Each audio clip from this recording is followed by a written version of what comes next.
रामकृष्ण हरी. अध्याय पहिला, ओवी क्रमांक 3. हे शब्द ब्रह्म अशेष, तीची मूर्ती सुवेश, जेथ वर्णवपू निर्दोष मिरवत असे. गणेश म्हणजे लेखणीतून शब्द प्रसवणारा शब्द ब्रह्म. आता साक्षात महाभारत ज्याच्या लेखणीतून उतरलंय त्याला शब्द ब्रह्म म्हणणार नाही तर कोणाला म्हणणार? ब्रह्मा म्हणजे जन्म देणारी देवता, नव्या सृजनाची देवता.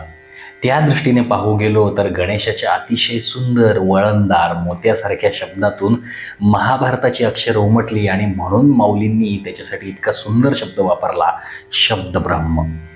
तर असा हा शब्द ब्रह्म अशेष आहे, म्हणजे जो भंग होऊ शकणार नाही, ज्याचं अस्तित्व नष्ट होऊ शकणार नाही, असा अशेष. असा हा मंगलमूर्ती अतिशय सुंदर वेश परिधान करून आहे. त्याच्या वर्णात रूपात एकही दोष नाही, अगदी निर्दोष आहे. मग अशी मूर्ती खुलून दिसणार नाही तर काय? त्याचं सौंदर्य लपवायचं म्हटलं तरी लपून राहणार नाही. एक विनंती आहे, आपण हे व्हिडिओ जास्तीत जास्त भाविकांपर्यंत पोहोचावेत, म्हणजे ज्ञानेश्वरी समजावून घेण्याच्या या यज्ञात आपण सर्वच सहभागी होऊ. कमेंटमध्ये गणपती बाप्पाचं कोणतंही नाव लिहून पुढच्या विवेचनाकडे जाऊया. मागच्या ओवीत आपण पाहिलं की माऊलींनी गणेशाची बुद्धीची देवता म्हणून कौतुक केलंय. माऊली या ओवीत गणेशाचं वर्णन करताना वेदांबद्दलही बोलतात. ते म्हणतात की ज्याप्रमाणे वेदांमध्ये काहीही खोटं नाही, अगदी सर्व काही उत्तम आहे, सगळं निर्दोष आहे, त्यामुळे वेदांचं सौंदर्य खुललं आहे, अगदी तसंच भगवान गणेशाचंही रूप आहे. खरं पाहिलं तर गणपतीचं रूप हे पारंपरिक सौंदर्याच्या व्याख्येत बसत नाही. आपल्याकडे कोणत्याही स्त्री किंवा पुरुष यांचा बांधा सुडौल असला पाहिजे, म्हणजेच तो सुंदर.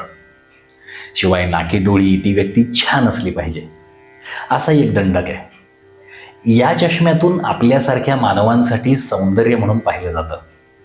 तसं यातून अगदी देवी देवताही सुटल्या नाही आहेत बरं का. आपल्या सगळ्या देवी देवता अतिशय सुंदर असतात. त्यांचा बांधा कमनीय, नाकी डोळी ही छान, असंच त्यांचं वर्णन येतं, तसं चित्रणही केलं जातं. त्यानुसारच वेगवेगळ्या मंदिरांवर शेकडो हजारो वर्षांपूर्वी असंच रूप कोरलं गेलंय. जी चित्रकथी शैली आहे त्यातून देवी देवतांच्या चित्रातही अगदी तशाच देवी देवता दिसतात. पण एक देवता मात्र याला अपवाद आहे, आणि तो म्हणजे भगवान गणेश. आपण पाहिलं तर त्याचा बांधा अजिबात कमनीय किंवा सुडौल नाहीये. पोट सुटलेलं आहे, चेहरा मानवाचा नाही तर एक हत्तीचा आहे. त्यामुळे चेहऱ्यावर भली मोठी सोंड आणि अगदी सुतासारखे मोठाले कान. आता हे असं रूप सुंदर कसं काय असू शकतं बरं? तर असू शकतं, आणि तीच खरी गंमत आहे. समजा आजही अनेक मूर्त्या एखाद्या ठिकाणी ठेवल्या असतील तर सर्वात आधी लक्ष वेधून घेते ती गणपतीची मूर्ती. पारंपरिक व्याख्येत बसत नसला तरी त्याचं रूप सर्वांना भावतं, म्हणून तर त्याचा दरवर्षी महोत्सव साजरा करतो. वाजत गाजत त्याला आपल्या घरी स्थानापन्न करतो आणि तितक्याच भक्तिभावाने त्याचं विसर्जनही करतो. कोणत्याही लहान मुलाला विचारा की कोणत्या देवाची मूर्ती तुम्हाला आवडते, त्याच्या तोंडून हमखास गणपती बाप्पाचं नाव येईल. आणि लहान मुलांना जे आवडतं ते भगवंताला आवडल्याशिवाय राहील का? अगदी थोरा मोठ्यांपासून ते लहानांपर्यंत अनेकांची आवडती देवता गणपती बाप्पा असते. कोणीही त्याला कुरूप म्हणत नाही. उलट त्याचं हे सर्वांपेक्षा असलेलं वेगळं रूप मन मोहून टाकतं.